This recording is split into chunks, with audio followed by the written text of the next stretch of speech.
मूकाभिरामं रणरङ्गधीरं राजीवनेत्रं रघुवंशनाथं कारुण्यरूपं करुणाकरं तं श्रीरामचन्द्रं शरणं प्रपद्ये। मनोजवं मारुततुल्यवेगं जितेन्द्रियं बुद्धि मतां वरिष्ठं वातात्मजं वानरयूथमुख्यं श्रीरामदूतं शरणं प्रपद्ये। श्रीरामदूतं शरणं प्रपद्ये। महापति महादेव की जय। पवन सुत हनुमान की जय। श्री कृष्ण कन्हैया लाल की जय। जय जय। शांतं शाश्वतं अप्रमेयमङ्गं निर्वाण शान्तिप्रदम् ब्रह्मा शंभु फणीन्द्र सेव्यम् अनिशं वेद्यान्त वेद्यं विभुम् रामाख्यं जगदीश्वरं सुरगुरुं मनोष्यं हरिं वन्देऽहं करुणाकरं रघुवरं भूपालचूडामणिम् नान्या स्पृहा रघुपते हृदयस्मदीये सत्यं वदामि च भवान् अखिलान्तरात्मा भक्तिं प्रयच्छ रघुपुङ्गं निर्भरां मे कामादिदोषरहितं कुरु मानसं च अतुलितबलधामं हेमशैलाभुदेयं धनुजवन् कृशानं ज्ञाननां ग्रगण्यं सकलगुणनिधानं वानराणामुदीशं रघुपतिप्रियभक्तं वातजातं नमामि रघुपति प्रिय भक्तं वातजातं नमामि।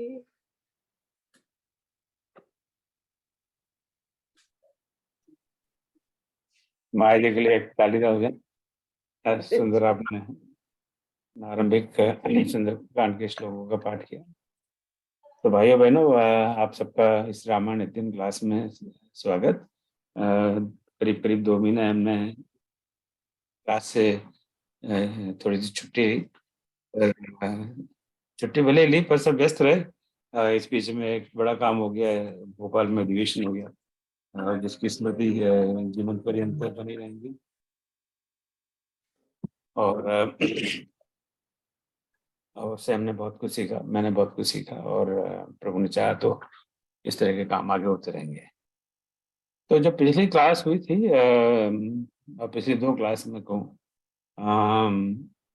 26वीं और 27वीं क्लास जो किष्किंधा कांड पे थी, जो आदरणीय हमारी स्मिता भाभी जी ने की थी, स्मिता लाधावाला जी ने, तो उन्होंने किष्किंधा कांड पे बात की थी, और फिर हमने विराम लिया और हम सुंदरकांड में हैं। अब जो ये सुंदरकांड का क्लास अगले 5 सप्ताह चलेगा, आज 13 तारीख है, 13, 20, 27, फिर 4, 11 मई, जो भी तारीख मई में। तो एक सबसे पहले तो यही प्रश्न होता है कि इतना समय हम सुंदरकांड में क्यों दे रहे हैं, क्योंकि इतना तो समय नहीं लगना चाहिए जिस हिसाब से हमने कोर्स को प्लान किया हुआ है। तो ज़्यादा से ज़्यादा 2 दिन, 3 दिन पर्याप्त रहते हैं। तो उसके पीछे कारण ये हम शिक्षकों के बीच में पहले इस विषय में बात हुई थी, जो हम सारा शिक्षक पटल है। तब मैंने ये कहा कि सुंदरकांड का सबसे ज्यादा पाठ होता है, ये तो वास्तविकता है और बड़ी अच्छी बात है। शनिवार के दिन आप अपना स्कूटर, मोटरसाइकिल, कार लेके निकल जाइए, आपके सड़कों पे सुंदरकांड का पाठ होता दिखाई देगा। मेरा पंखा चला दो। जो एक बहुत बहुत अच्छी बात है कि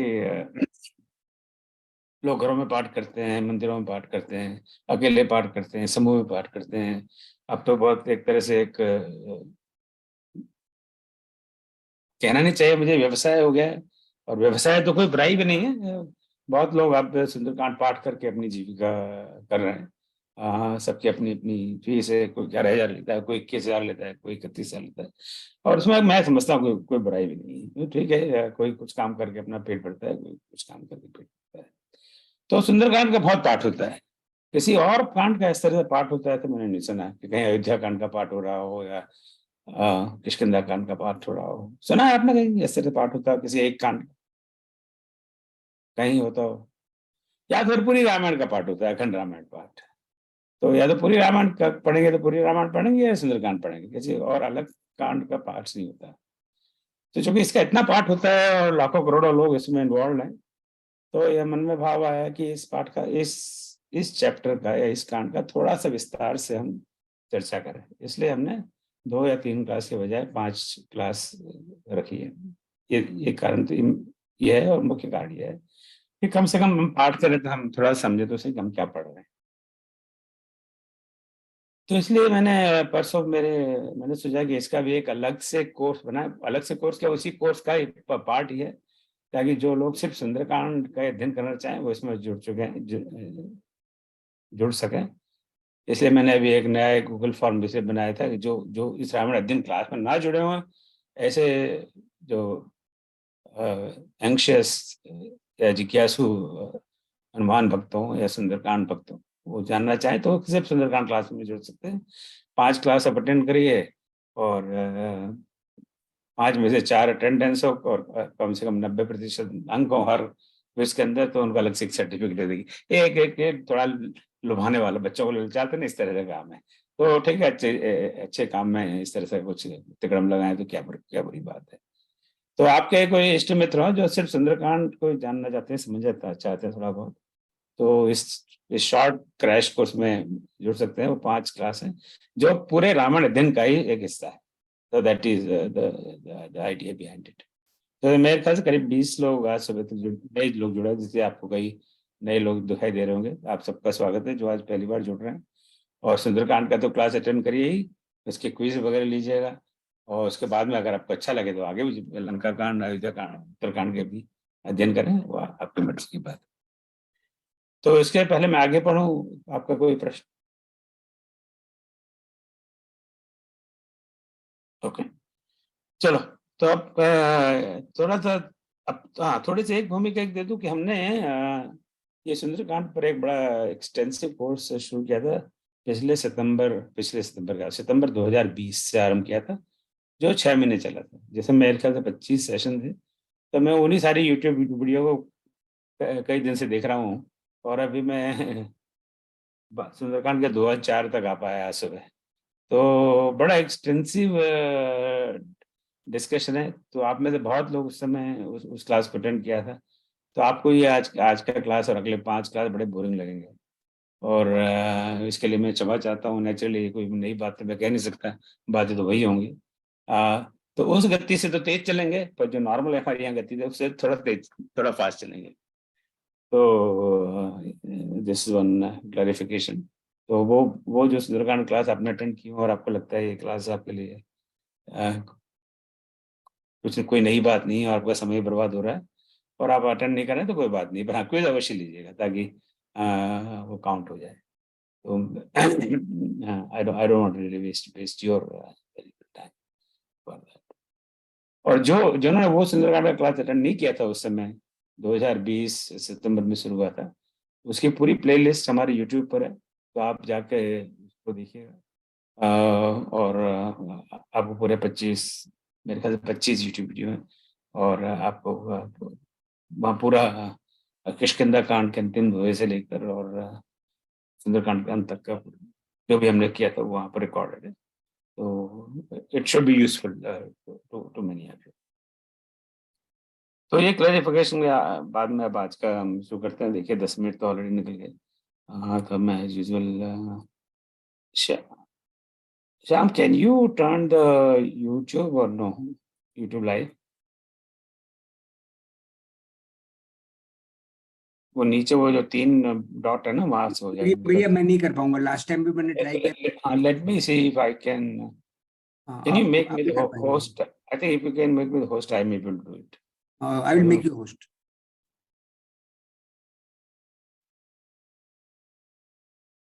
या ठीक है, now I think only host can do it live on YouTube.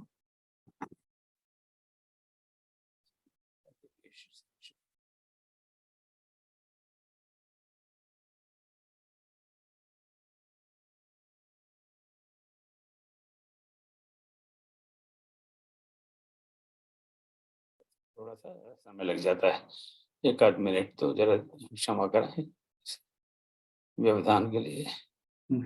हो गया शुरू यूट्यूब। या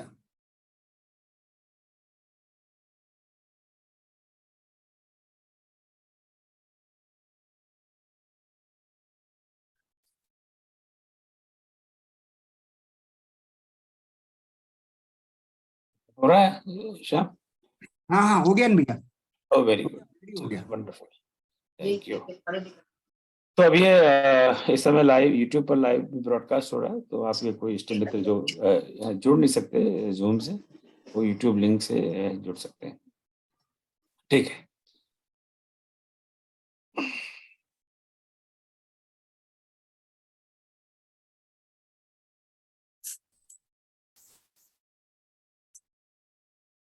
तो प्रभु का नाम लेके शुरू करते हैं। देखिए आज हम कहाँ तक पहुंचते हैं। तो मैं काफी कुछ स्लाइड स्किप भी करूंगा। तो जैसे मैंने आरंभ में, शायद इस कोर्स का आरंभ में कहा हो, आपको शायद बताया होगा, और फिर से मैं ये डिस्क्लेमर कह दूं कि मैं कोई विषय का विद्वान नहीं हूँ। मैं भी एक विद्यार्थी हूँ, और विद्यार्थी की भांति आपका एक प्रेजेंटेशन दूंगा। तो उसमें गलतियां भी होंगी, कमियां भी होंगी, त्रुटियां भी होंगी, तो इसके लिए मुझे क्षमा करें और आप उनको सुधारें जहाँ भी गलती हो, जहाँ पे कमियां हो, ताकि हम आगे से इस तरह की गलतियां ना करें। और इसमें हम लोग सुंदरकांड का पाठ तो करेंगे नहीं, this not a class on recitation. और जो रामचरितमानस का सुंदरकांड है उस पर ही हम चर्चा करेंगे। सुंदरकांड तो बाकी सब रामायण में भी है, बाकी ब्राह्मण भी है, इसको मैं स्किप कर देता हूँ। तो सुंदरकांड शुरू करने से पहले मैं इस सोरठ से शुरू करता हूँ, जिसपे हमने बहुत आरंभ में इस रामायण क्लास में बात की थी। हेलो प्रणव पवन कुमार खलबन पाव के ज्ञान घन, यूट्यूब जा में हृदय आगा बसई देखो राम सर चाप धर। तो हनुमान जी का जो परिचय है, सुंदरकांड को हम एक ऐसे भी कहते हैं कि हनुमान कांड है, क्योंकि इसमें तो हनुमान जी की कहानी है, हनुमान जी की कथा है, हनुमान जी के चरित्र पर चर्चा है कि नहीं? इसमें तो कोई मेरे ख्याल से दो राय है नहीं।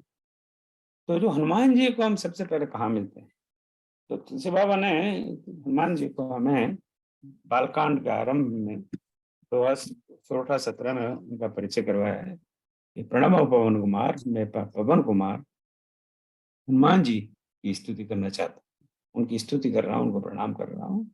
कल बन पावक ज्ञान घन, जो कल बन पावक पर यानी दुष्टों का वन, यानी दुष्टों के लिए एक अग्नि के समान है, यानी दुष्टों को भस्म करते हैं, और ज्ञान के घन है, यानी ज्ञान के भंडार है। जासु हृदय आगार बसे ही राम सर चापदर, और जिनके हृदय में बसे ही राम सर चापदर, राम जी बसते हैं धनुष बाण धारण किए। तो ये स्तुति हमें बालकांड के आरंभ में, अच्छा आगे, हाँ वही करूंगा। ठीक ठीक। हाँ, ये आरंभ में मिलती है, और वहीं हमें हनुमान जी का परिचय होता है। इसके बाद में हमें तो पता है, हम इसका अध्ययन कर चुके हैं इस क्लास में। ये पूरा बालकांड, इतना लंबा बालकांड है, 361 दो है, 360 361, करीब करीब रामायण का 35-40% है। उसमें अयोध्या कांड है, वो करीब रामायण का 30% है। राम यानी हम बालकांड और अयोध्या कांड को जोड़ें तो कुल मिला के रामायण का 70% समझ लीजिए। वो है। वहां ना बालकांड में कोई उल्लेख है, ना अयोध्या कांड में उल्लेख है, ना अरण्य कांड में कोई उल्लेख है। और फिर पवन कुमार की ये ग्रांड एंट्री क्या है, वो किष्किंधा कांड में होती है, जिसके बारे में स्मिता जी ने हमें 2 महीने पहले बताया था। जब राम जी और लक्ष्मण जी भटकते भटकते पहुंच जाते हैं वहां, और सुग्रीव कहते हैं अरे ये दोनों नौजवान ये घूम रहे हैं धनुष बाण लिए, पता लगाओ ये कौन है, ये कहीं बाली के एजेंट तो नहीं है। और वहां हनुमान जी विप्र रूप धारण करके राम जी के पास पहुंचते हैं। तो इतना बड़ा करेक्टर है हनुमान जी का, चरित्र है हनुमान जी का। अगर हम उपन्यास की तरफ से देखें, उपन्यास की दृष्टि से देखें, तो राम जी के बाद में शायद सबसे बड़ा रोल हनुमान जी का ही है। सीता जी का भी इतना शायद रोल नहीं है। तो इतना बड़ा चरित्र है, पर उनका कोई कहीं उल्लेख नहीं है। और किष्किंधा कांड में उनका परिचय होता है, और वहां से अब हम सुंदरकांड की तरफ आ गए। तो प्रणव और पवन कुमार इसकी चर्चा इस क्लास में पहले हो चुकी है, इसलिए और विस्तार से इस उठे पर मैं बात नहीं कर रहा। अभी ये क्वेश्चन है कि हम सुंदरकांड क्यों पढ़ते हैं। अभी मैं थोड़ी देर पहले बात की कि हम सुंदरकांड का पाठ करते हैं और राखंड रावण का पाठ करते हैं, पर बाकी का पाठ नहीं करते। तो ऐसा क्यों है, बाकी कांड क्यों नहीं? और दूसरा प्रश्न कई बार आता है, इसको सुंदर कांड क्यों कहा गया?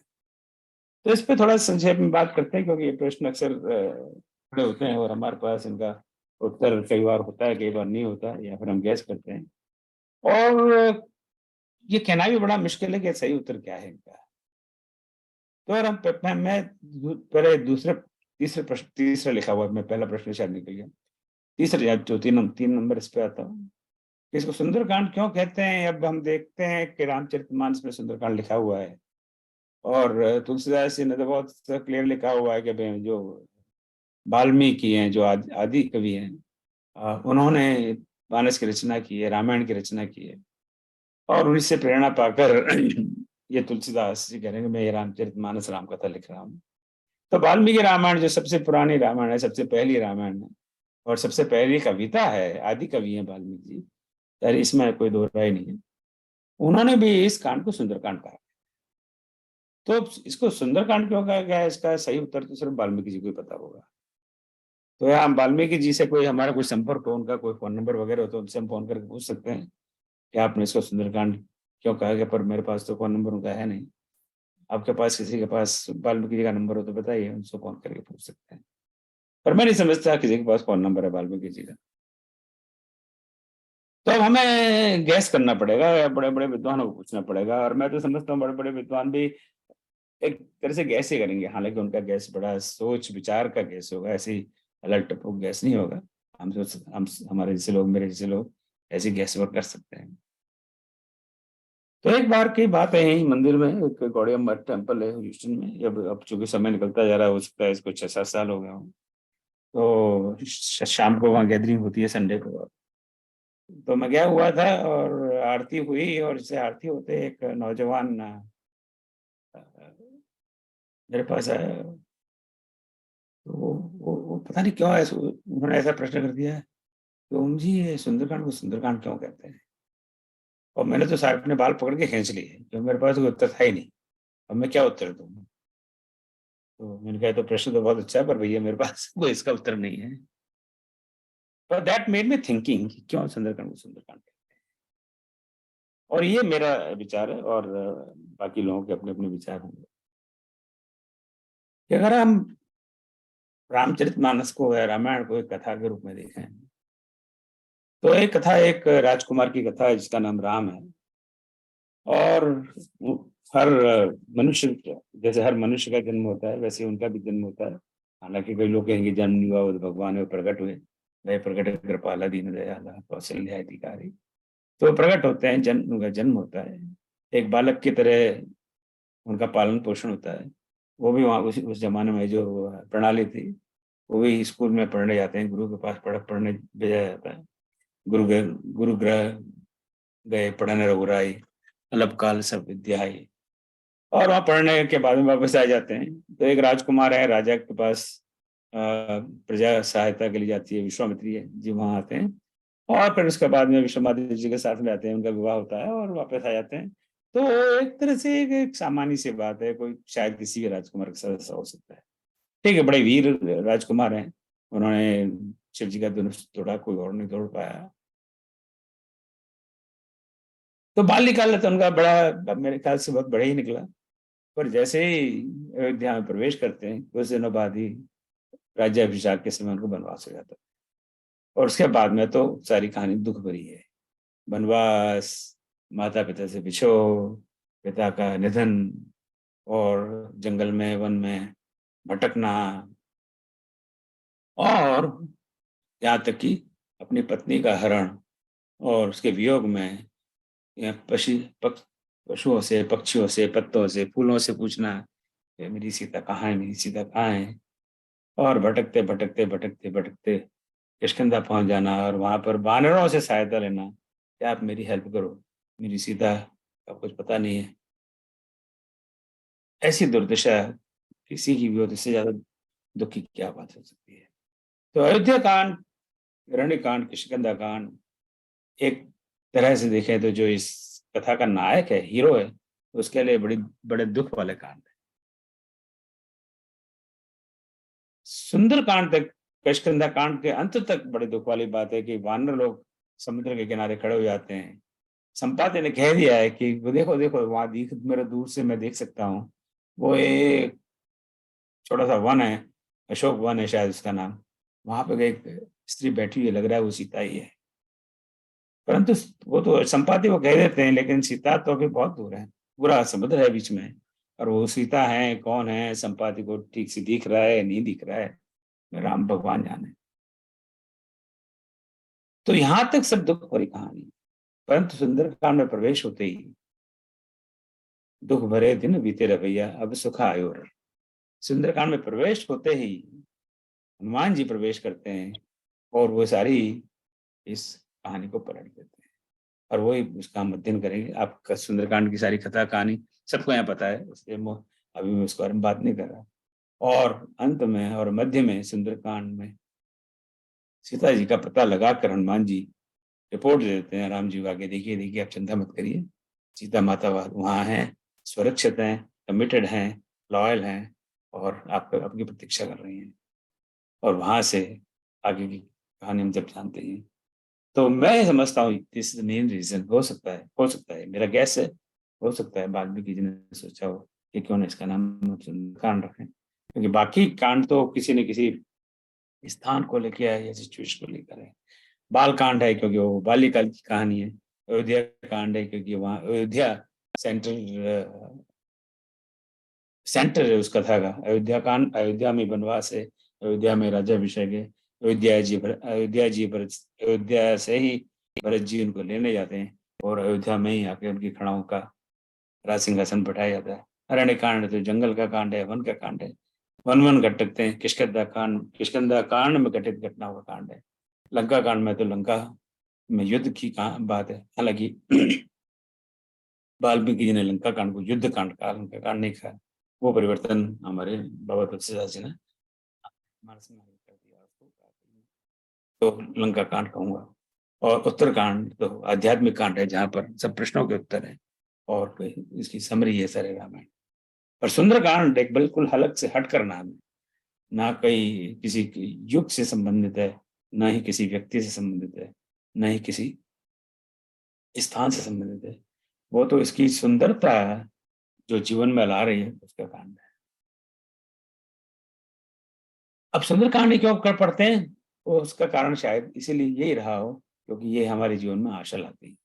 निराशा से आशा की तरफ हम जाते हैं, और जब हम बिल्कुल हताश हैं, हमारे पास कोई राह नहीं है, हमें पता नहीं है कि हम किन किन कर्तव्य विमूढ़ हैं, हम क्या करें, और उसके बाद में हमें जीवन में एक एक दिशा मिले, एक एक एक प्रकाश मिले, एक रोशनी मिले, वही हम सुंदरकांड में देखते हैं, जो जो शायद शायद बाकी कांड में इतना नहीं है।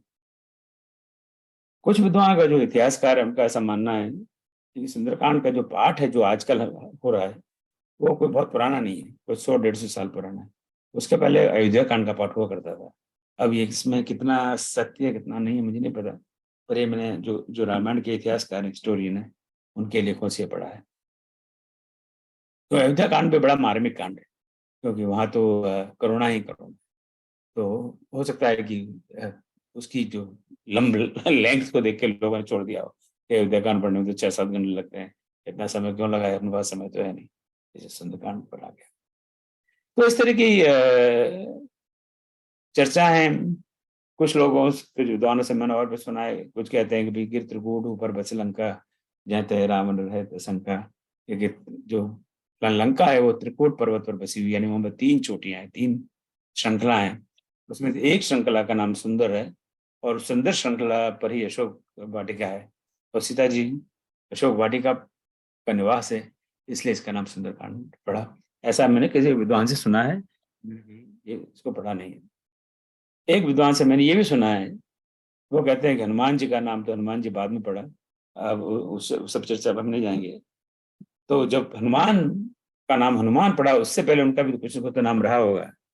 जो उनकी माता थी अंजनी थी, क्योंकि बड़े सुंदर थे हनुमान जी, तो माता अंजनी हनुमान जी को सुंदर कह के बुलाया करती थी जब उनका जन्म हुआ था, जब हनुमान जी प्रकट हुए थे, इसलिए इसका नाम सुंदरकांड है। ये भी मैंने किसी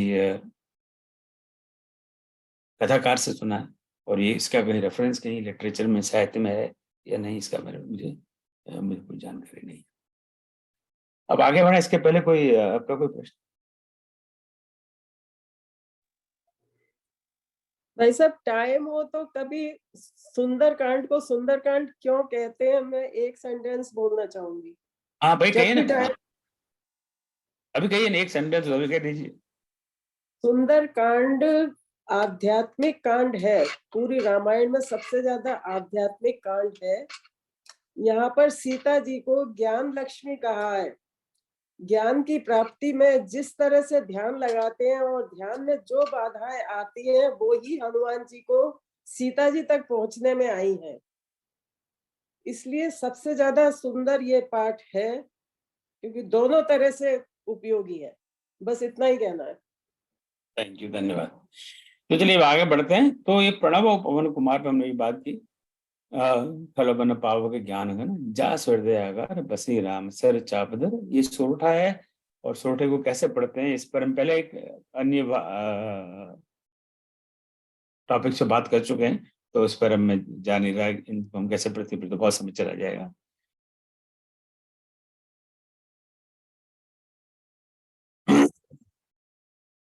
इसमें 3 कैरेक्टरिस्टिक्स का वर्णन है, लाक्षणिकता का वर्णन है। एक तो है खल बन पावक, यानी वो खल यानी दुष्ट, बन वन के पावक, पावक यानी अग्नि, यानी कि दुष्टों के लिए वो अग्नि रूप। तो ज्ञान घन है, ज्ञान के भंडार है। घन हम जानते हैं, कोई ठोस चीज हो तो उसको घन कहते हैं, तो ज्ञान के भंडार है। और तीसरे, उनके हृदय में राम बसते हैं, हृदय आगार बसे राम, और राम बसे हैं हनुमान जी के आगार। और इसको हम भगवत गीता की दृष्टि से देखें तो जो खलबन पावक यानी वो करता है, वो करते हैं, क्या करते हैं, दुष्टों का नाश करते हैं, दुष्टता का नाश करते हैं। और उसके बहुत सारे ढेर सारे उदाहरण है रामचरितमानस में, किस किस तरह उन्होंने दुष्टों का नाश किया है, और थोड़े बहुत उदाहरण आज देखेंगे हम। तो वो कर्म योगी है, वो कर्म करते हैं, सिर्फ बातें नहीं बनाते, सिर्फ कर्म करते हैं कि दुष्ट जहां भी दुष्टता दिखती है उसका वो नाश करते हैं। ज्ञान घन है, यानी वो ज्ञान के भंडार हैं, यानी वो ज्ञान योगी भी हैं, और उनके हृदय में राम बसते हैं। वो सबसे बड़ी महत्वपूर्ण चीज है हनुमान जी के लिए, इसलिए वो भक्ति योगी है। तो कर्म योग, ज्ञान योग और भक्ति योग, तीनों का जो संगम है, जब जो प्रयागराज है, वो हनुमान जी में निहित है। तो ये बात जो भगवान श्री कृष्ण अर्जुन को समझाते हैं, 3 योग की बात करते हैं कि कर्म योग से मुझे प्राप्त कर सकते हो, ज्ञान योग से मुझे प्राप्त कर सकते हो, भक्ति योग से मुझे प्राप्त करते हो। वो बात हमें तुलसीदास जी से एक छोटे में बता देते हैं, पर वो इन 3 बड़े बड़े भारी भरकम शब्दों का प्रयोग नहीं करते। वो कर्म योग, ज्ञान योग, भक्ति योग ऐसे शब्दों का प्रयोग नहीं करते, पर हमें बिल्कुल परोक्ष रूप से बता देते हैं कि ये तीनों योग का संगम हमारे हनुमान जी महाराज है। अब हम चलते हैं सुंदरकांड की तरफ। तो सुंदरकांड, और जैसे कांड है, हर कांड के आरंभ में तुलसीदास जी 2 या 3 और बालकांड में 7 श्लोक संस्कृत में उन्होंने दिए हैं, जो संस्कृत के विभिन्न छंदों पर लिखे गए हैं। इन सब श्लोक पर हमने इसी फोरम पर रामचरित मंथन पर बड़े विस्तार से कुछ ही समय पहले चर्चा की थी। मेरे ख्याल से जनवरी फरवरी के आसपास चर्चा की थी। तो उनके सारे यूट्यूब पर मौजूद हैं, इसलिए मैं इन श्लोकों पर विस्तार से जाना उचित नहीं समझता, तो समय भी बहुत चला जाएगा। तो ये पहला श्लोक है, इस पर भगवान तुलसीदास जी ने इसको ऊपर कर देगा थोड़ा। यहाँ पर वे परमात्मा श्री रघुकुल की वंदना करते हैं। शांतम शाश्वतम प्रमेय मनगम निर्वाण शांति प्रदम ब्रह्मा शंभु फणिन्द्र सेवी मनीषम वेदांत वेद्यम विभम रामाख्यम जगदीश्वरम सुरगुरुम माया मनुष्य वंदे अहम करुणाकरम रघुवरम भूपाल चूड़ामणि। यानी भोपाल चूड़ामणि श्री रघुवीर रघुवर को, रघुनाथ जी को, राम जी को। तो ये शार्दुल छंद में ये श्लोक है। और जैसे मैंने कहा कि इस विस्तार में आप चर्चा चाहें तो कृपया उस यूट्यूब पर आप जाएं और देख लें। ऐसे दूसरा श्लोक है, वो भी भगवान की वंदना का है। शांतम शाश्वतम प्रमेयनगम निर्वाण शांति प्रदम ब्रह्मा शंभु फणिन्द्र सेवी मनीषम वेदांत वेद्यम विभम रामाख्यम। अरे ये तो मैंने पढ़ लिया अभी। हाँ, दूसरा ये नान्या स्पृहा रघुपते हृदय स्मृति सत्यम वदामि च भवान कलांतरात्मा भक्तिम प्रेक्ष रघुपंग निर्वराम में कामादि दोष रहितम कुरु मानसम च। तो यहाँ पर फिर वो परमात्मा रघुकुल करते हैं। और अब पहली बार एक श्लोक से हनुमान जी की वंदना करते हैं, जो है अतुलित बलदामम हेम शैलाभदेहम धनुजवन कृशानम ज्ञानिनाम अग्रगण्यम सकल गुण निधानम वानराणामधीशाम रघुपत प्रिय भस्सम वात जातम नमामि। रघुपत प्रिय भक्तम वात जातम नमामि। तो यहाँ पहली बार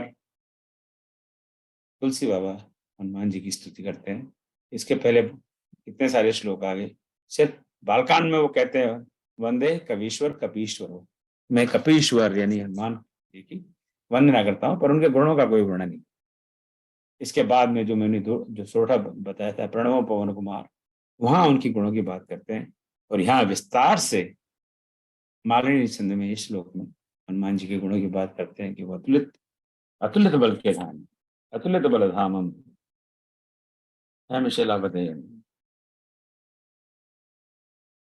शानम ज्ञान नाम सकल गुण निधानम, सारे गुणों के निधान है। वानराणाम दीशम, वानरों के स्वामी है। रघुपति प्रिय भक्तम, और वात्यजातम नमामि, मैं उनको नमन करता हूँ जो वात्यजातम वायु के पुत्र है, पवन के पुत्र हैं। और फिर से इसका विस्तार से वर्णन हमारे YouTube में जब हमने मानस के श्लोक पर चर्चा की थी।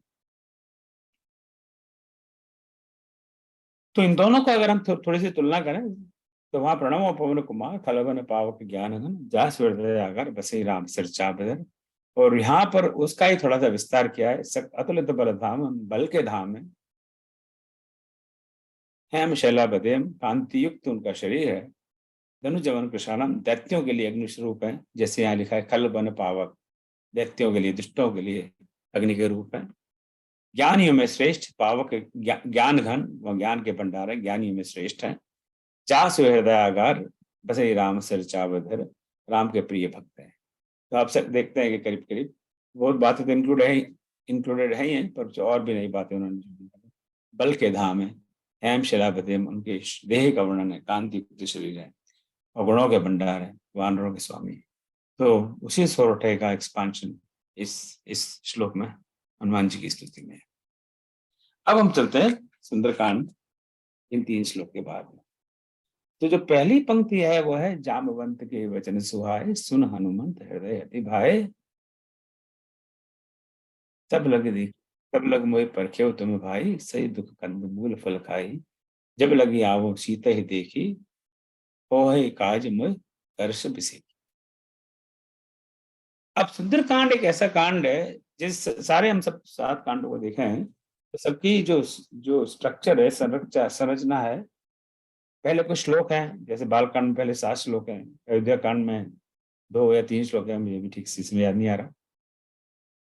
इसी तरह सातों कांड में आरंभ में श्लोक है, मिनिमम 2 है, मैक्सिमम 7 है। उसके बाद में तुरंत बाद में या तो एक दोहा है या सुरठा है।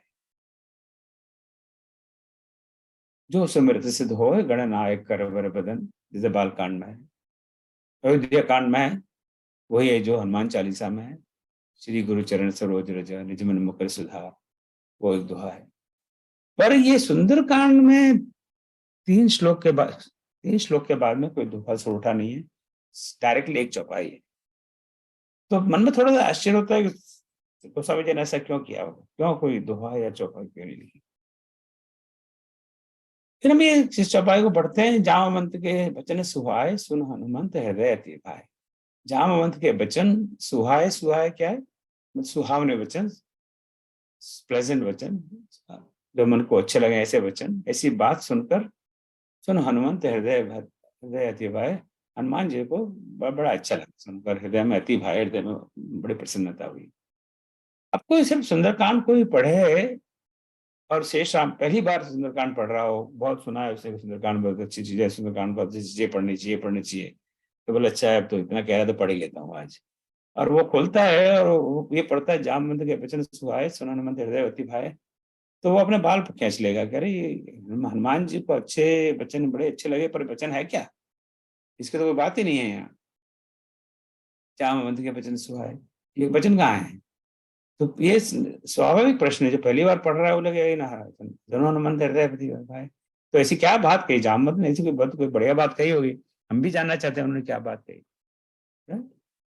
तो ये नेचुरल क्वेश्चन है, इसीलिए प्राय हम सुंदरकांड को किष्किंधा कांड से पढ़ना शुरू करते हैं जब पाठ करते हैं। जब आप देखेंगे, मैं गीता प्रेस का तो मैं गारंटी से कह सकता हूँ, गीता प्रेस के सुंदरकांड की कोई भी किताब खरीदें, ये जैसे मेरे पास है अभी, इसमें ये चूंकि मैंने लगा रखा है तो शायद दिखाई नहीं दे, बदल नहीं रहा मैं इसको। तो इसमें सुंदरकांड, ये सुंदरकांड है, इसकी शुरुआत ये होती है, प्रणव पवन कुमार खलवन पाव के ज्ञान घन, जा सूर्य दयागार बसे राम सिर चाबधर। फिर दोहा शुरू होता है किष्किंधा कांड का 29वां, बलि बांधे प्रभु बाड़े हूँ, सो तन वरण न जाए उभय धरे में दी साध प्रदीप छिंजाए। और वो पूरा दोहा है, अंगद कहीं जाऊं मैं पारा वगैरह वगैरह, और जहां तक किष्किंधा कांड खत्म नहीं होता। तो जो जामवंत जी कहते हैं सुहाए वचन, वो तो किष्किंधा कांड में है, वो तो सुंदरकांड में है ही नहीं। सही है कि नहीं। तो वो जो सुहावने वचन है, जो सुंदर वचन है, जो अच्छे वचन है, उनका कोई उल्लेख इस सुंदरकांड में नहीं है। इसलिए जो विद्वानों ने, जो खास करके हमारे चीज में हनुमान प्रसाद पोद्दार जी से, गोविंद जी से, गीता प्रेस के अध्यक्ष, उन्होंने सोचा होगा कि हमने नहीं, हमें ये अगर सुंदरकांड का पाठ है का प्रचार करना है, समझना है, तो किष्किंधा कांड के अंतिम दोहे से शुरू करना पड़ेगा। और कई प्रकाशक हैं ये किष्किंधा कांड के दोहे को नहीं लिखते, अपनी अपनी मर्जी की बात है, पर वो कॉन्टेक्स्ट बहुत ज्यादा जरूरी है। तो एक प्रश्न ये भी होता है कि हम किष्किंधा कांड से क्यों शुरू करते हैं जब सुंदरकांड का पाठ करते हैं। वो शायद इसलिए शुरू करते हैं कि एक संपूर्णता है, हमें पता लगे कि जामवंत जी ने कहा क्या कहा। और वो तो हम सीता जी से फरवरी में सुनी चुके हैं कि जामवंत जी उनको कहते हैं कि राम काज लगे तुम अवतार, क्या नाम है ऐसे है ना कुछ, मैं चौपाई गलत पढ़ रहा हूँ।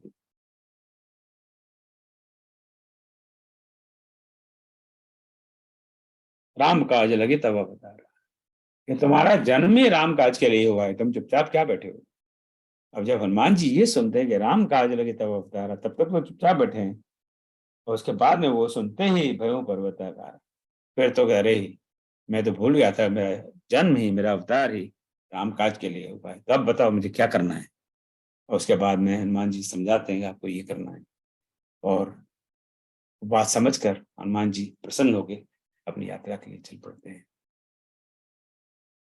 और अपने सब मित्रों को कह के जाते हैं कि मैं जा रहा हूँ, मुझे जामवंत जी ने आज्ञा दी है सीता का पता लगाने के लिए, और आप तब तक यहाँ पे मेरे वेट करोगे कि नहीं चले जाओगे। तो बोले हम जाएंगे कहाँ, वहां सुग्रीव के पास पहुंचेगा तो हमें मार देगा, तो हम तो यहीं वेट करते हैं, पर यहाँ वेट करो, और यहाँ अपना चाय पानी नाश्ते का मैंने इंतजाम किया हुआ है, कंद मूल फल का सेवन करो, और जब तक मैं सीता जी को नहीं देख कर आता,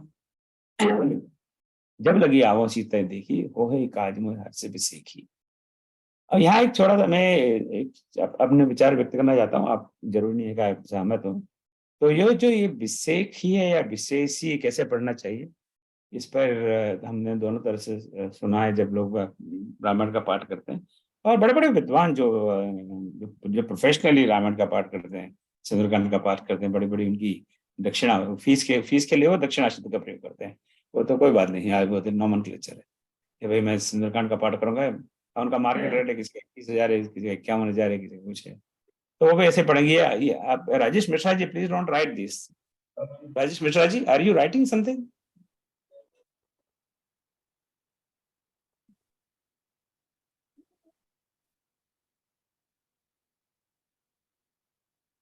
तो इसको ये पढ़ेंगे, जब लगी आवो सीता ही देखी, हो ही काज मोह हर्ष विशेषी। अब ये बड़ा चक्कर है कि हम जो हिंदी में जो पढ़े हैं वो तो शाही है, 3 तरह के शाह है। अब मैं उसको पहला दूसरा तीसरा शाह कह देता हूँ, शाह शाह शाह, उसका एग्जैक्ट प्रोनाउंसिएशन क्या है उस पर हम अभी नहीं जाते, क्योंकि नहीं तो हिंदी की क्लास है, न व्याकरण की क्लास है। पर अगर हम इसको विशेषी पढ़ेंगे तो फिर ये राइम नहीं हो रहा, तुक नहीं बैठ रही, देखी विशेषी होना चाहिए। तो देखी और विशेषी।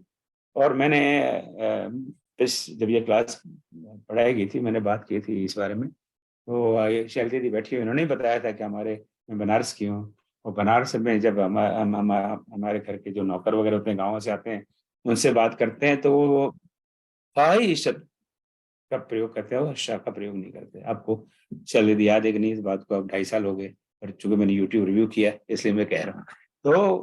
तो जो जो ग्रामीण जो भाषा है अवधि, वहां पर ये पहला शाह और दूसरे शाह का तो उच्चारण है ही नहीं, तीसरा ही सा है तो तीसरा सा।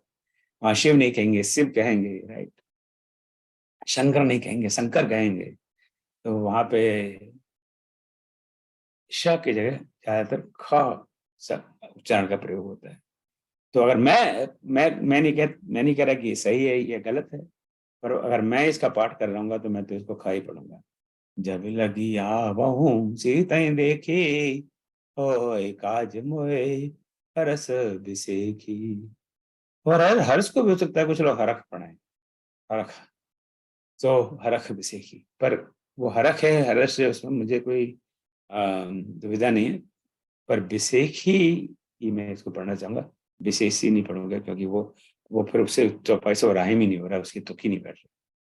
सो ये हनुमान जी को कॉन्फिडेंस है, वो एक आज मैं हर्ष से सीखी, क्योंकि मेरे अंदर बड़ा हर्ष उत्पन्न हो रहा है कि जो ये काम मुझे दिया गया है मैं इसको करके आऊंगा।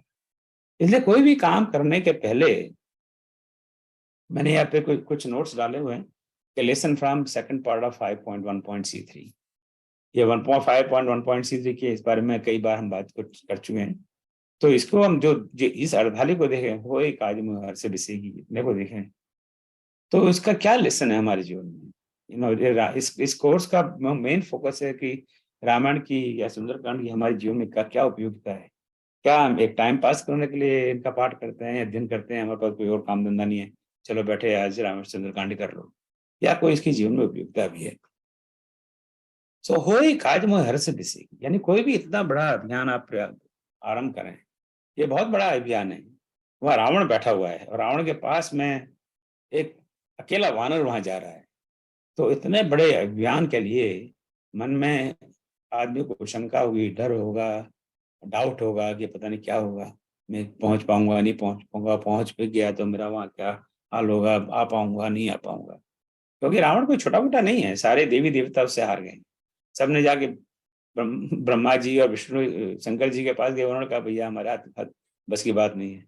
जब शिव जी और ब्रह्मा जी की बस की बात नहीं है, वो भी विष्णु भगवान के पास जाते हैं, जो बालकांड में हमने सब कहानी से पढ़ चुके हैं।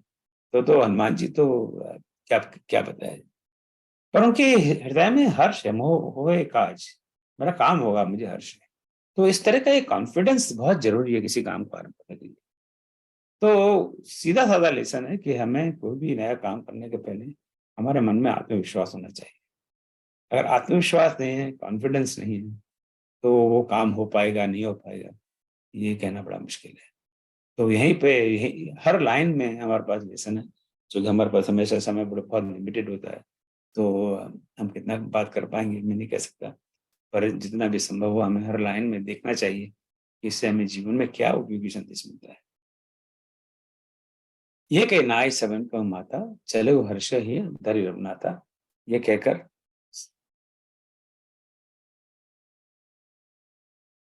सबको उन्होंने प्रणाम किया और चले हर्ष ही धरि रखना। अभी एक चौपाई है, अब आप कोर्स व्याकरण के विद्वान कहेंगे नहीं नहीं ये चौपाई नहीं है, तो एक ही पंक्ति है, चौपाई चौपाई में तो 4 लाइन होनी चाहिए। उनकी बात बिल्कुल सही है, चौपाई यानी 4 पाई यानी 4 पद, पर हम एक प्रैक्टिकल व्यवहार में इन 2 पंक्तियों को एक चौपाई मानकर चलते हैं। अगर वो शब्द नहीं पसंद होता हम इसे एक पंक्ति कह सकते हैं। इस एक पंक्ति में 2 हिस्से हैं, इसको तो अर्धाली कहते हैं। दोनों अर्धालियों का अपना अपना महत्व जीवन में। ये कहीं नाई सबन का माता है। अब हम देख चुके हैं किष्किंधा कांड में इतने सारे वहां पे वीर बहादुर हैं, अंगद हैं, नल हैं, नील हैं, किसी की हिम्मत नहीं हुई कि वो कहें कि हम समुद्र को पार कर सकें।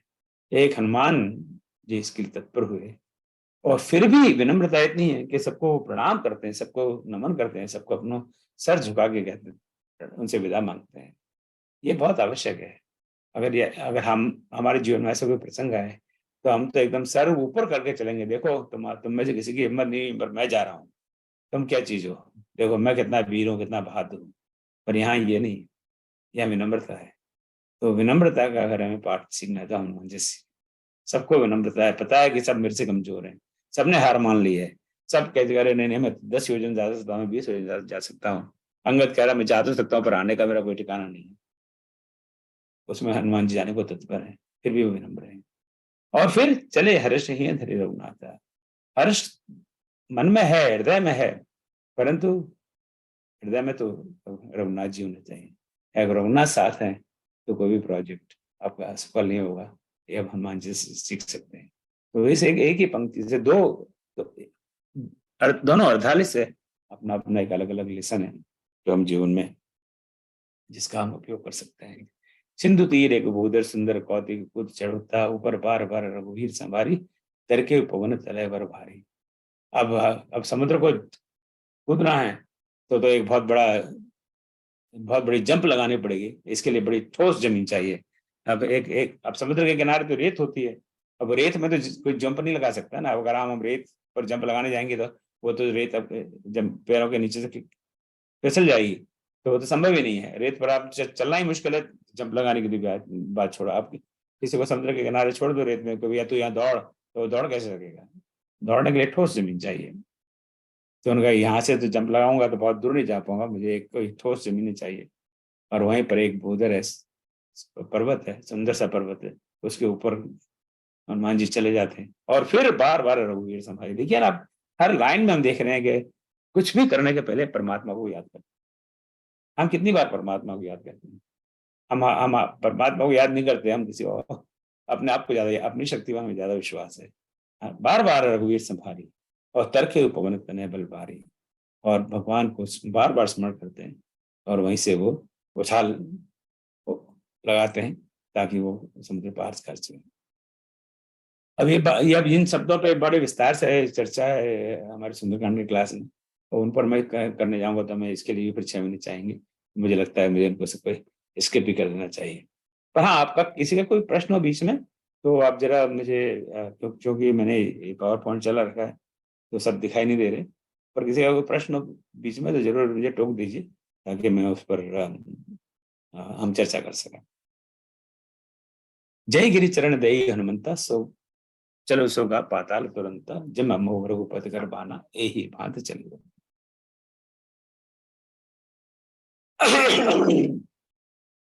अब वो पर्वत पर जो चढ़ गए और वहां से उन्होंने इतनी बड़ी भयंकर उछाल लगाई होगी, उसके बारे में तो हम सिर्फ कल्पना ही कर सकते हैं। तो वो तो सीधा पाताल में ही चला गया। उनके जो फोर्स होगा, जो उनका जो पराक्रम होगा, पर्वत जो जमीन के ऊपर था अब धरती के अंदर धस गया।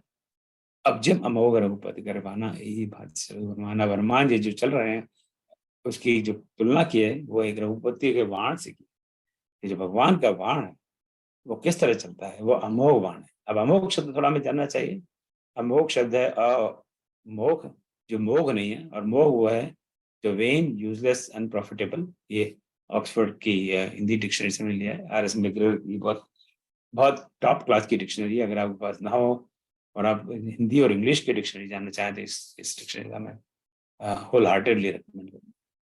तो यानी जो जो वाण कभी व्यर्थ ना हो, वेन मतलब व्यर्थ, और इनवेन मतलब अमोघ यानी इनवेन, जो कभी व्यर्थ न हो। रघुपति का वाण कभी व्यर्थ नहीं हो सकता, हम जानते हैं। तो जैसे जैसे रघुपति भगवान का वाण कभी व्यर्थ नहीं हो सकता, उसी तरह हनुमान जी भी चले कि वो उनका जो लिया है उन्होंने प्रोजेक्ट अपने हाथ में, वो व्यर्थ नहीं होगा।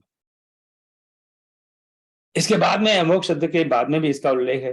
अब कृतकृत्य भयो में बाता, आशीष तब अमोघ विख्यात है। उसको शायद हम कल या परसों देखेंगे, अगले सप्ताह। यदि सका तब इच्छा नाई, मोह दरस अमोघ जग माई। जलनिध रघुपद दूत विचारी, तय मैनाक हो श्रम भारी। अब हनुमान जी तो चल दिए, और जो समुद्र में जलनिधि यानी समुद्र, समुद्र ने सोचा कि ये तो ऊपर से जो जा रहे हैं वानर, ये तो रघुपति के दूत हैं, और इतनी देर से उड़ रहे हैं, अब थक गए होंगे, तो इनको थोड़ा सा आराम विश्राम कर के लिए हमें कहना चाहिए, मेरा थोड़ा धर्म बनता है। तो उनके अंदर, समुद्र के अंदर एक पर्वत है जिसका नाम है मैनाक, और मैनाक से वो कहता है कि हे मैनाक, अब समुद्र समुद्र में तो वो कहाँ लैंड करेंगे, समुद्र में हनुमान जी आएंगे तो उनको तो वहाँ क्या जगह तो है नहीं। तो मैनाक बोल के, मैनाक तुम मेरे अंदर से बाहर आओ, और हनुमान जी को विश्राम के लिए कहो, और यहाँ पर उनको सेब, संतरे, आम, अमरूद जो भी हमारे पास है, उनसे उनको भोजन कराते हैं, और उनको थोड़ा आराम विश्राम करने देते हैं। अब ये मेनाक की भी बहुत बड़ी कहानी है, पर I think I really have to skip all that. तो तय मैनाक हो श्रमहारी, इनको इनका श्रम हम दूर करते हैं। अब यहाँ पे कोई बहुत बड़ा डिस्कशन नहीं है तब कि जलनिधि ने हनुमान जी से वार्तालाप किया हो, या मैनाक ने हनुमान जी से वार्तालाप किया हो। सिर्फ इतना ही है कि समुद्र है, जलनिधि है, वो मैनाक से सिर्फ इतना कहते हैं कि तय मैनाक हो श्रमहारी। तो हनुमान सब समझ जाते हैं, और कहते हैं हनुमान तई परसा कर पुनि कीन प्रणाम, राम काज कीन बिना मोहि काम विश्राम। क्योंकि आपकी बात भावना अच्छी है, आप मुझे रेस्ट देना चाहते हैं, मेरी खातिर करना चाहते हैं, मुझे भोजन कराना चाहते हैं, पर मेरे पास तो काम है, राम काज कीन बिना मैं कैसे आराम कर सकता हूँ। और सिर्फ उस मैनाक का सम्मान करने के लिए उसका सिर्फ स्पर्श कर लेते हैं, हनुमान तई परसा, उनका स्पर्श कर लेते हैं, और फिर वही प्रणाम। कोई भी हो, हनुमान जी सबको प्रणाम करते हैं, उस पर्वत को प्रणाम करते हैं, क्योंकि उसकी भावना को देखते हैं, अच्छी भावना से पर्वत आया है, राम काज कीने बिनु। अब यहाँ मैंने कई, आप देख रहे हैं कि कई स्लाइड में कुछ प्रश्न डाले हुए हैं, इन सब प्रश्नों में बड़े विस्तार से उस समय हमने चर्चा की थी, और इस संक्षिप्त क्लास में इतने विस्तार से हम चर्चा नहीं कर सकते। तो how did Hanuman deal with Mainak? क्या was his behaviour to reject hospitality justified? Do we experience situations like that? क्या हमारे जीवन में ऐसा आता है कि कोई बड़े सम्मान से, बड़े आदर से हमें भोजन कराना चाहता है, हमारा सम्मान करना चाहता है, हमें आराम करने को कहता है, हमारा हितैषी है, पर हमें उसे अस्वीकार करना? ऐसा एक बार नहीं, कई बार नहीं है, इस तरह की सिचुएशन हमारे जीवन में आती है। तो ऐसी सिचुएशन आने पर हमें उसका तिरस्कार नहीं करना है, बड़े आदर से, बड़े सम्मान से, बड़े प्रेम से उनका आदर करना है, उनको थैंक यू कहना है, धन्यवाद कहना है, और उनको बताना है कि किस कारण से आप उस सम्मान को नहीं ले सकते, किस कारण से आप वहां नहीं रुक सकते। जब यहाँ बता देते हैं वो कि राम काज कीन्हे बिना मोहि कहां विश्राम। ऐसा नहीं है कि मैं आपका सम्मान नहीं लेना चाहता, ऐसा नहीं है कि मैं आपके पास रहना नहीं चाहता, पर मेरे पास, आप देखिए, समझिए, मेरे पास एक राम जी का काज है, उसके बिना मैं कैसे आराम कर सकता हूँ, कैसे विश्राम कर सकता हूँ। तो ये इस तरह की घटनाएं हमारे जीवन में प्राय आती रहती है। हमारे हितैषी होते हैं, वो हमारा भला करना चाहते हैं, हमारा अच्छा सोचते हैं, परंतु वो जो अच्छा सोचते हैं वो शायद जरूरी नहीं है कि हमारे लिए अच्छा हो, तो जिस प्रोजेक्ट को हम करना चाहते हैं। कई बार हमारे घर वाले ही टोक देते हैं कि बेटा जरा थोड़ा आराम कर ले, तू नौकरी करके आया है, अभी अभी कौन एक काम में लगता है, और वो आवश्यक है, परिवार को चलाना है तो आपको डबल काम करना है, ओवर टाइम करना है, अगर वो हम नहीं करेंगे तो परिवार कैसे चलेगा। तो ये एक तरह का व्यवधान है जो मैनाक जो डालना चाह रहे हैं वो, पर उनका इंटेंशन अच्छे हैं। तो इस तरह के जो में व्यवधान पड़ते हैं, जिसका इंटेंशन अच्छा है परंतु वो व्यवधान है, तो हमें समझना चाहिए कि इनका इंटेंशन अच्छा है, पर जो मेरा प्रोजेक्ट है, जो मेरे मन में भाव है, उसमें व्यवधान हो रहा है। जात पवन सुत देव ने देखा, जाने कहूँ बल बुद्धि विशेखा। विशेखा ही पढ़ूंगा मैं, विशेषा नहीं पढ़ूंगा इसको। जैसे मैंने भी बताया था, सुरसा नाम अहिन के माता, पठे आए कहीं तेई बाता, आज स्वर्ण वैदी महारा स्वर्ण वचन पे महारा। अब वहां से चले थोड़ी बहुत देर, और 10-15 मिनट उन्होंने फ्लाइट ली होगी। अब देवताओं को लगा कि अरे ये क्या हो रहा है, ये वानर ठीक है, हनुमान बड़ा बहादुर है, परंतु रावण से निपटना कोई मामूली काम नहीं है। ये राम जी ने क्या सोच के हनुमान जी को अंगूठी दी, और ये वहां जाके कहीं ऐसा ना हो कि वहां जाके ये भी या तो रावण के कब्जे में आ जाए या रावण से मिल जाए। तो इसके हमें एग्जामिनेशन करना चाहिए, जाने कहूँ भले बुद्धि विशेष। तो इस काम के लिए तो बड़ी विशेष बुद्धि की आवश्यकता है। अब विशेष बुद्धि क्या है, अब इस पर हम चर्चा आज नहीं कर सकते, पर इसमें क्या ऐसा कोई बल है, ऐसी कोई बुद्धि है जिससे ये इस काम को करके आ सकता है। ये वानर भले ही बाकी वानरों में श्रेष्ठ हो, पर इतना भी नहीं है कि रावण को झेल सके।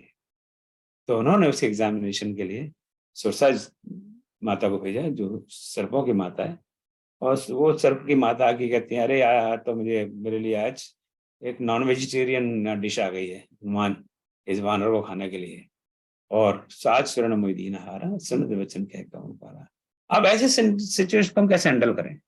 अब ऐसी भी सिचुएशन आती है कि आप कोई प्रोजेक्ट करने जाते हैं और वहां पर लोग आपको एग्जामिन करने के लिए जाते हैं, और एग्जामिनेशन ये जीवन का हिस्सा है। भगवान राम की भी एग्जामिनेशन हुई थी। कब हुई थी? किष्किंधा कांड में सुग्रीव जिनसे वो बैठकर अग्नि के सामने कॉन्ट्रैक्ट साइन करते हैं कि मैं तेरी मदद करूंगा, तो मेरी मदद करना। वो सुग्रीव उनकी एग्जाम लेता है कॉन्ट्रैक्ट के बाद में कि देखो ये 7 पेड़ हैं, इनको एक तीर से मार के रहो। हालांकि वो एग्जाम बड़ा, मैं समझता बड़ा बेकार का सा एग्जाम था। एक अच्छा तीरंदाज भी शायद ऐसा काम कर सके। तो भगवान की भी परीक्षा होती है, सीता जी की भी परीक्षा होती है। अग्नि परीक्षा का उल्लेख हम देखेंगे लंका कांड। जब राम और सीता की परीक्षा होती है, तो हनुमान जी की परीक्षा तो कोई ऐसी बड़ी बात नहीं है। राम सीता हनुमान की परीक्षा है, तो हमारी आए दिन परीक्षा होती है, और हमें परीक्षा के लिए तैयार रहना चाहिए। हम उसका अवॉइड नहीं कर सकते। और उसमें कोई बुरी बात भी नहीं है, कोई सामने वाला परीक्षा ले रहा है तो हो सकता है उसका एक कारण हो, तो उसके लिए तैयार होना चाहिए। तो उस परीक्षा को किस तरह हनुमान जी हैंडल करते हैं। राम काज कर फिर मैं आवो, सीता गई सुध प्रभु सन आवो, तब बदन बैठे हो भाई, सत्य कहूँ मुझे जान जाइए। हे मैया, तू मुझे खाना चाहती है तो मैं तेरे को प्रॉमिस करता हूँ कि मैं आता हूँ अभी, तो मुझे खा लेना। पर मेरा मेरा एक काम है, वो काम मुझे करना जरूरी है कि सीता की सुधि को पता लगूं जो मुझे काम दिया गया है, और भगवान को बता देता हूँ कि भाई वहाँ सीता है, ठीक है, स्वस्थ है, आपकी प्रतीक्षा कर रहे हैं। तो उसके बाद में मैं स्वयं आ जाऊंगा, तब तब बदन बैठे। बदन यानी मुंह, हम पहले देख चुके हैं इसको। तब मैं आके स्वयं तुम्हारे मुंह में प्रवेश कर लूंगा, तब तो खा लेंगे। पर अब वो ऐसी बात को कौन मानता है कि ऐसा कोई वापस आता होगा। और उन दोनों में आपस में वार्तालाप होती है, हम जानते हैं। वो कहते हैं नहीं मैं तेरे को नहीं जाने दूंगी, बोले अच्छा तू मुझे खा ले। तो हनुमान जी दुगने आकार के हो जाते हैं, वो भी चौगने हो जाती है, वो 8 वो बढ़ते चले जाते हैं। और सुरसा माता अपना ही आनंद, अपना मुंह 100 योजन का कर ली। अब 100 योजन हम तो कल्पना से बाहर है, 100 योजन या 800 मील का उनका मुंह मात्र है, तो कितना बड़ा शरीर होगा। और अति लघु रूप पवन सुत। भगवान अत्यंत, हनुमान जी अत्यंत लघु रूप लेके उनके अंदर प्रवेश करके बाहर आ जाते हैं। तो यहाँ पर हनुमान जी की बुद्धि का प्रमाण है कि उन्होंने बुद्धि का प्रयोग किया, शक्ति का प्रयोग नहीं। यहाँ पे बुद्धि का प्रयोग किया है। चाहते तो वो सुरसा को मार सकते थे, हनुमान जी शक्तिमान थे, सुरसा क्या है, चापों की माता है, उसको मारना कौन से बड़ा बात थी। पर उन्होंने मारना उचित नहीं समझा। उन्होंने कहा ये पहली बात तो ये मैसेंजर है, ये स्वयं अपनी मर्जी से नहीं है, देवों ने भेजा है। अगर कि दोष है तो देवों का, देवताओं का है, और ये अपना काम कर रही है तो इसको अपना काम करने दो। ये मेरी परीक्षा लेने दी, इसको अपनी परीक्षा लेने दो। अब उस परीक्षा में कैसे उत्तीर्ण होना है, इसमें बुद्धि की आवश्यकता है। सो बुद्धि का ये प्रमाण ये जो सुरसा के साथ एनकाउंटर है वहां हम देखते हैं। और बाद में सुरसा स्वयं कहती बुद्धि बल मरम तो और पापा, तुम्हारे बुद्धि और बल का मरम है वो मैं जान गया। ये मरम शब्द पे भी हमने पिछली बार बहुत विस्तार से चर्चा की थी। तो मरम का मतलब है, अब कई कई कई तरह से हम इंटरप्रिटेशन करते हैं और कई बार शब्द है, 10 बार मरम शब्द है, 26 बार मरम शब्द है। मांगी नावन के वटाना कहे तुम्हारा मरम में जाना, ये केवट भगवान राम को कहता है कि मैं आपका मरम जान गया। सीता मरम वचन तब बोला।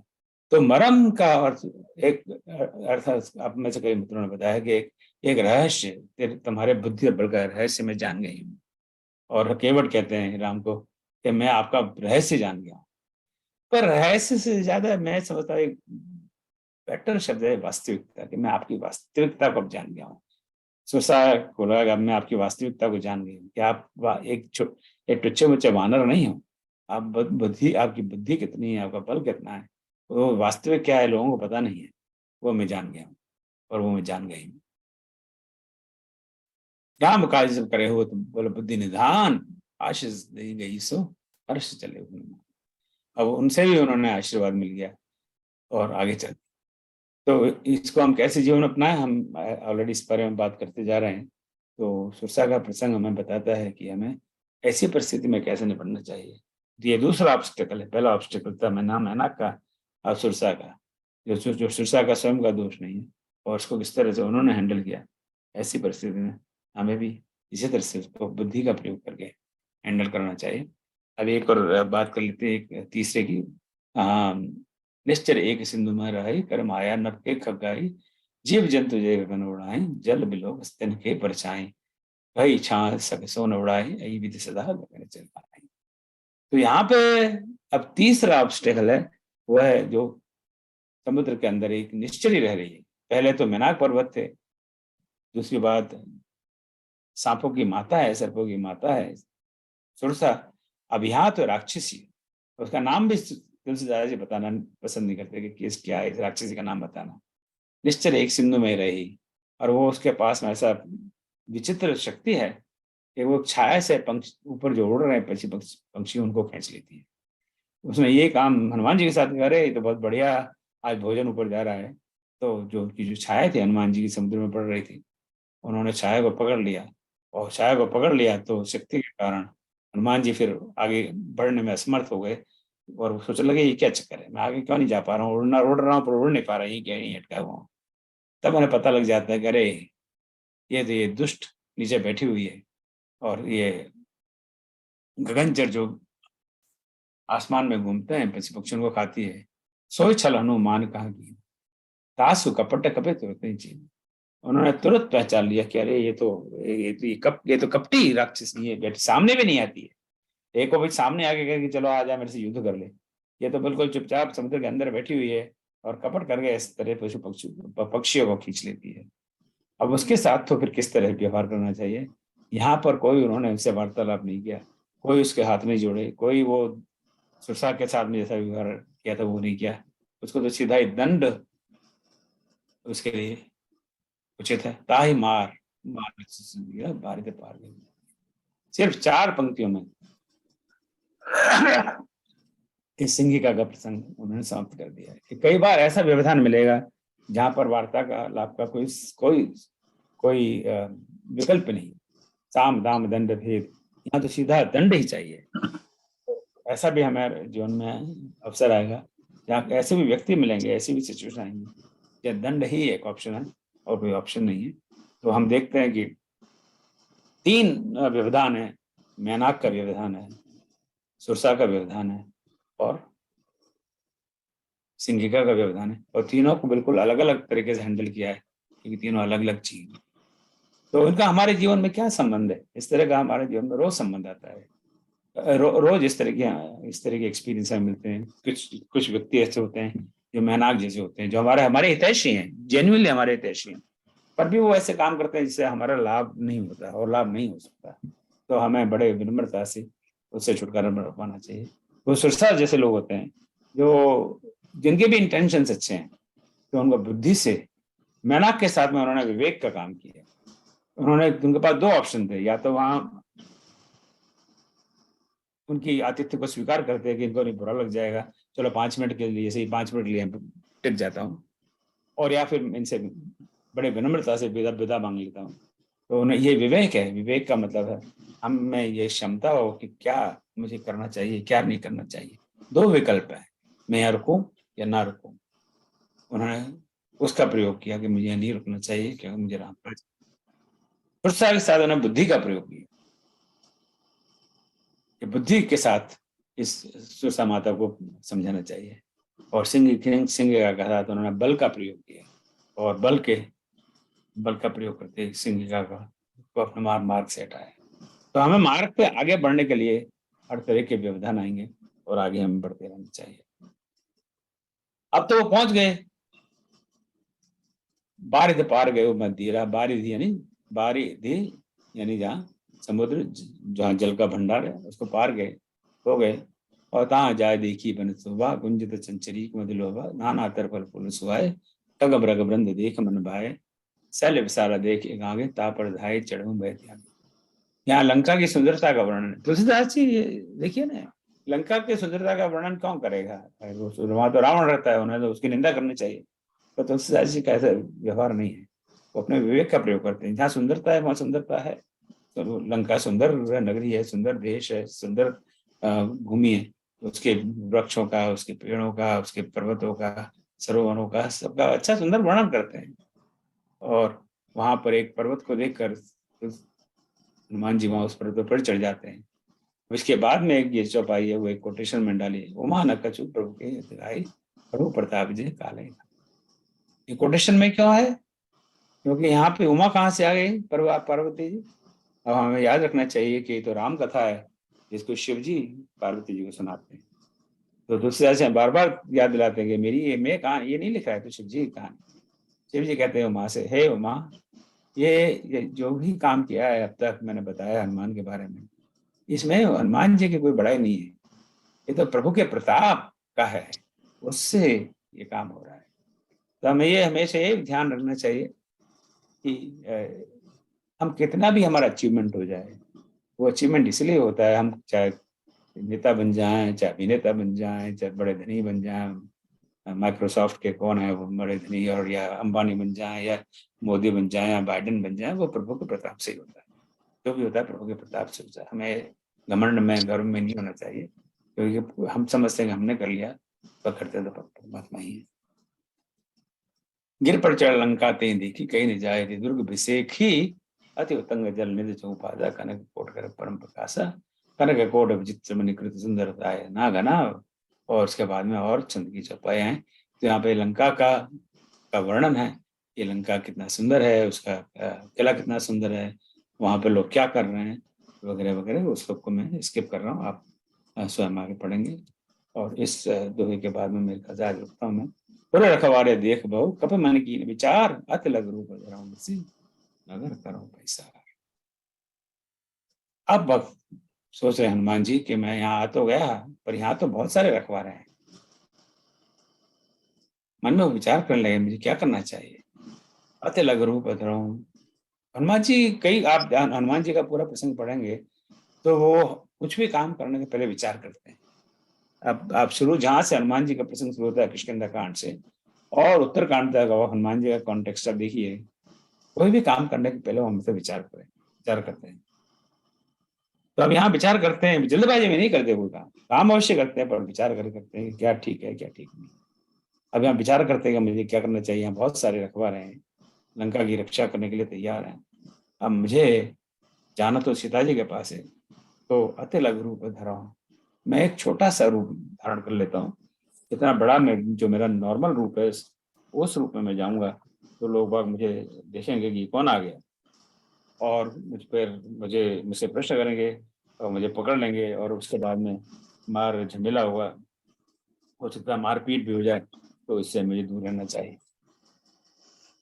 तो ये क्वेश्चन ये होता है कि वो छोटे क्यों बने, और इसका थोड़ा सा मैंने आपको मेरा अपना विचार बताया कि उन्होंने सभी इस समय हमें वही करना उचित है जिससे मेरा काम बने। ये फोकस रहना चाहिए। अल्टीमेटली गोल क्या है, हमारा मिशन क्या है, हमारा मिशन है, मेरा मिशन है सीता जी की पता लगाना। जामवंत जी ने बहुत क्लियरली कह दिया कि सीता की ज्योति लेकर वापस आ जाओ, और तुम्हें और कुछ नहीं करना है, वहां जाके मारपीट नहीं करनी है, दंगा फसाद नहीं करना। ये बात अलग है, बाद में वो दंगा फसाद भी करते हैं, और वो क्यों करते हैं उस पर भी हम चर्चा करेंगे। और यहाँ जो करेंगे, मेरा गोल यह है कि मैं सीता जी की सुधि लेके आऊँ। वो दंगा फसाद भी तभी करते हैं जब उनको सीता की सुधि मिल जाती है, उसके बाद। तब तक क्या इस समय छोटे बनने में ही लाभ है, इसलिए हमें छोटे बनने में कोई हिचकिचाहट नहीं होनी चाहिए। क्योंकि अगर हमारा काम छोटे बनने में होता है तो छोटे बनने में क्या बुराई। स्वयं हनुमान जी जैसे महाबलशाली अतुलित बलधाम, देखिए ना, अतुलित बलधाम। और पूरे रखवारे, कितने रखवारे होंगे? 10 रखवारे होंगे, 20 होंगे, 50 होंगे, 1000 होंगे, 10,000 होंगे। उन सबको अकेले हनुमान जी निपट सकते थे। हम बाद में देखते हैं अकेले हनुमान जी अशोक वाटिका में सारे रखवारों को निपट लेते हैं। पर यहाँ पर टाइमिंग इज इम्पोर्टेंट। इन्हें वही काम वो बाद में करते हैं जो इस समय वो नहीं करते। यहाँ पे मुझे ये सब नहीं करना है, मैं छोटा सा रूप धारण करके आगे बढ़ता हूँ और सीता जी का पता लगाने की कोशिश करता हूँ। मुझे लगता है समय को देखते हुए मैं यहाँ रुकता हूँ और आप सबको प्रणाम करता हूँ। आपने मुझे ये अवसर दिया। हनुमान जी के बारे में अब तक सुंदरकांड में सिर्फ हम 3 दोहे तक आए हैं, हालांकि आज 8 दोहे का सिलेबस में रखा था। अब हमें लग रहा है कि हमें समय ज्यादा चाहिए। अब इसके लिए तो पता नहीं हम क्या करें। जय श्री राम, प्रणाम। और पॉइंट को मैं बंद कर देता हूँ ताकि ये कैसे बंद होगा। जय सिया राम। बहुत अच्छा लगा भाई साहब, बहुत इंटरेस्ट आया। ऐसा बहुत अच्छा लगा और बहुत अच्छा बोले आप, बहुत अच्छा लगा सुनने में। ये हो गया बंद। धन्यवाद। जय श्री राम। जय सिया राम, जय सिया राम भाई साहब। जय आपका सिया कोई राम। कोई प्रश्न हो और कोई कमेंट हो तो आप करिए। और उत्तर देने के लिए यहाँ पर बड़े बड़े विद्वान बैठे हुए हैं, द्विवेदी जी हैं, मलिक जी हैं, विनीता जी हैं, माया जी हैं, तो मैं भी उत्तर सुनूंगा। बताइए कोई प्रश्न है, कोई टिप्पणी? भाई साहब एक प्रश्न पूछना था मुझे, मैं पूछ हाँ सकती जी, हूँ? हाँ जी पूछो। जी जय सिया राम। मैं ये पूछना चाह रही थी कि करी माया नभ के खग गही, तो जो छाया है वो किस चीज को परिभाषित करती है? छाया ग्रही राक्षसी थी, तो छाया को हम किस रूप में मानते हैं? ये किस प्रसंग से जोड़े इसको कि वो छाया क्या किसी से ईर्ष्या है क्या? हाँ बताइए, चलिए आइए आप अपने कि व्यक्ति किसी की छाया से मेरा भी काम प्रश्न पूछना है और आपका काम प्रश्न के उत्तर देना है। तो प्रश्न विजय जी ने पूछ लिया, अब प्रश्न का उत्तर आपको ही देना है। मुझे देना? नहीं, आपसे मतलब क्लास को। जी क्लास मेरे मन में आया कि नहीं, बहुत बढ़िया, बहुत अच्छा प्रश्न है। तो छाया क्या, व्हाट डज इट इंडिकेट? करी माया करके छाया का उत्तर उन्होंने खुद दे दिया। छाया का जो है तात्पर्य ईर्षा से है। ईर्षा दिखती नहीं है, जैसे है दिगंबरे ओम जी को न जानते हो, लेकिन हम ये जो उनकी प्रसिद्धि देख रहे हैं, कुछ रहे हैं, और हमको कोई फर्क नहीं पड़ता, फिर भी मन में ईर्षा होने लगी। यदि कोई किसी का नुकसान नहीं पहुंचाता, तो राम किंकर जी महाराज जो इसको बोलते हैं सिंहिका को, कि वो ईर्षा का रूप है। इसलिए भक्त को एक भक्ति से मिलना है तो ईर्षा को समूल नष्ट करेगा, तभी वो अहंकार रूप की समुद्र को पार कर पाएगा। ऐसा उनका है। और अगर इसको इमेज लिया जाए तो किसी की इमेज को खत्म कर दो तो वो आदमी खत्म। छाया को, ये मेरे विचार में ऐसा आया। एक ऑरा होता आदमी का, इमेज होती है, उसको अगर खत्म कर दिया जाए तो आदमी का व्यक्तित्व भी खत्म हो जाएगा। और एनीबॉडी एल्स? इन प्रश्नों के उत्तर आपको ही ढूंढना है, मेरे पास कोई इनके उत्तर नहीं है। मैं तो प्रश्न पूछूंगा और आपको प्रश्न के उत्तर देना। तो ये छाया क्या है? और एनीबॉडी एल्स? ईर्ष्या का स्वरूप है और तो सिंगिका है वो ईर्ष्या का स्वरूप है और ईर्ष्या को नष्ट करने वाली बात है यहाँ पर।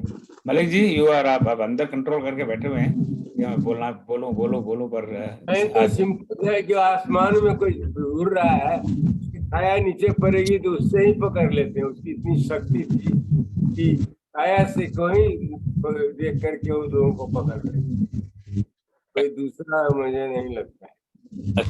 ठीक है, thank you, okay, very good. Anybody कौन लोगों से पूछें क्या? और कोई किसी की कोई टिप्पणी या कोई क्वेश्चन? हाँ, एक प्रश्न मेरा है, डाउट। हाँ, उसका उत्तर आपको ही देना पड़ेगा वैसे तो। हाँ बताइए। नहीं तो आपको देना पड़ेगा। वो हनुमान जी जा रहे हैं लंका तो 3 लेडीज ही क्यों उनको पीछे पड़ी? कोई दूसरा भाई था पकड़ने? डिस्टर्बेंस है क्योंकि बाधा स्त्रीलिंग शब्द है ना, तो ये 3 बाधाएं आई थी।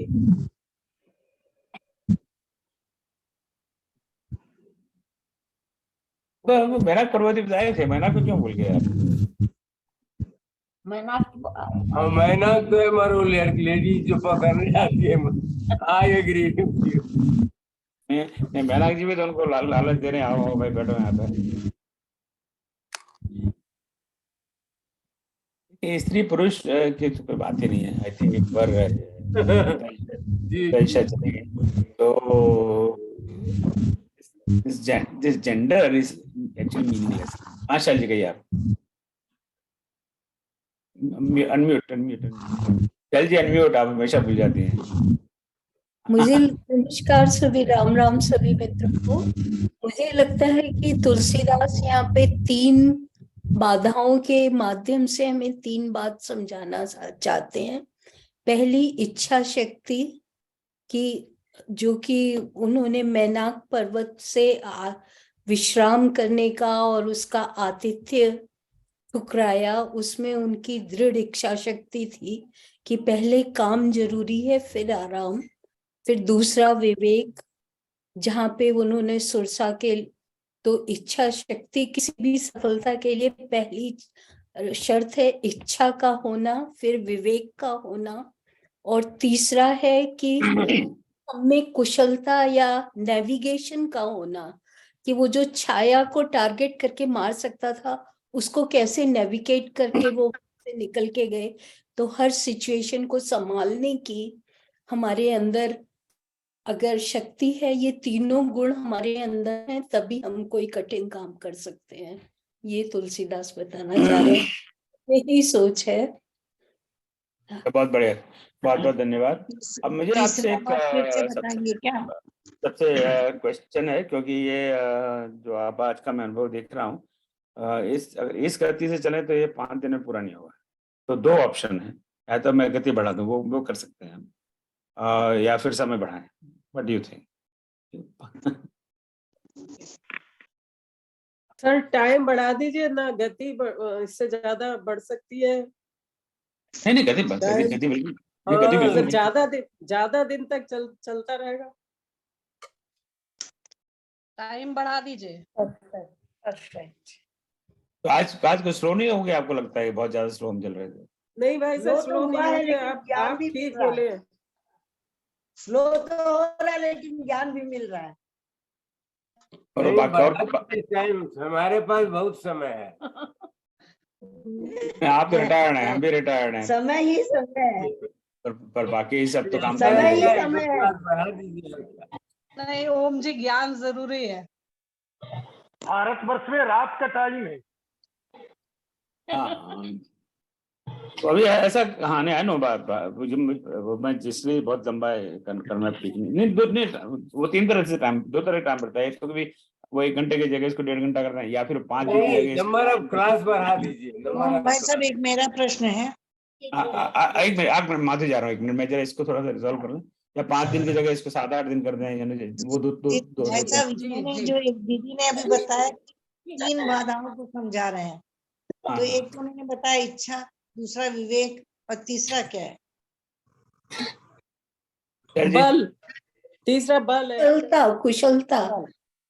ट्रेनिंग जिससे हमें उस चीज को से नेविगेट करने की बुद्धि आए। धन्यवाद, बहुत धन्यवाद। चलो अब यही रुकते हैं, फिर देखते हैं, let's see if I can speed up. वैसा नमस्कार, वैसा मैं बोलूंगी आप 60 मिनट की जगह 90 मिनट कर दीजिए टाइम, उतना काफी है। 2 घंटा तो कभी कभी क्या होता है आप अवेलेबल हो कभी नहीं हो। नहीं फिर वो 10:30 बज जाता है ना, फिर टाइम ज्यादा हो जाता है, फिर इंडिया के हिसाब से तो रात ज्यादा हो जाती है। दिन तो बढ़ा इसका दीजिए मतलब ना, 2 पाँच का जो है ना वो 7-8 में कर दीजिए, वो ज्यादा सही रहेगा। हाँ हाँ, दिन बढ़ा चलो दीजिए। चलो ऐसा करते हैं, राम जी पे छोड़ दिन देते हैं, बढ़ा वो देते हैं, हाँ। वो जैसा करवाएंगे ये पैसे चलते हैं। हाँ जी। अब हम कुछ प्लान नहीं करते, let just leave to Hanuman ji. वो उनको करा जितने में जितना वो कराना चाहे वो उतना करा लें। हाँ, हम चलिए कहाँ ठीक प्लान है, उन्हीं पे छोड़ देते हैं। हाँ, ठीक है, लेकिन बहुत अच्छा लगा वैसे, बहुत इंटरेस्ट आ रहा है। Thank you very much, Thank you. धन्यवाद। और आपकी कोई वैसी जो अपना इस ग्रुप है अध्ययन का, उस पर आपके कोई भी प्रश्न हो वहाँ डाल दीजिए, और उस पर चर्चा हो तो अच्छा है, और आप बाकी लोग भी उसका उत्तर दे सकते हैं और देना चाहिए, क्योंकि ये तो सेल्फ लर्निंग क्लास, आपको पता ही है। वी आर ऑल लर्निंग, हम सभी इसमें विद्यार्थी हैं, और हम सभी यहाँ एक दूसरे से सीख रहे हैं, उसी भाव से आगे बढ़ेंगे। क्विज मत भूलिएगा, क्विज ये ऑलरेडी इस आज पहले 8-2 तक पर एक क्विज 1 पोस्टेड है। आज मैंने चेक नहीं किया कितने लोगों ने लिए, पर क्विज लेना बहुत आवश्यक है, बहुत सरल क्विज है ये तो। ओम सर्वेषां स्वस्तिर्भवतु, सर्वेषां शांतिर्भवतु, सर्वेषां पूर्णं भवतु, सर्वेषां मंगलं भवतु। ओम सर्वे भवन्तु सुखिनः, सर्वे सन्तु निरामयाः, सर्वे भद्राणि पश्यन्तु, मा कश्चित् दुःखभाग् भवेत्। ओम अस्तु मा सद्गमय, तमसो मा ज्योतिर्गमय, मृत्योर्मामृतं गमय। ओम शांति शांति शांति। जय श्री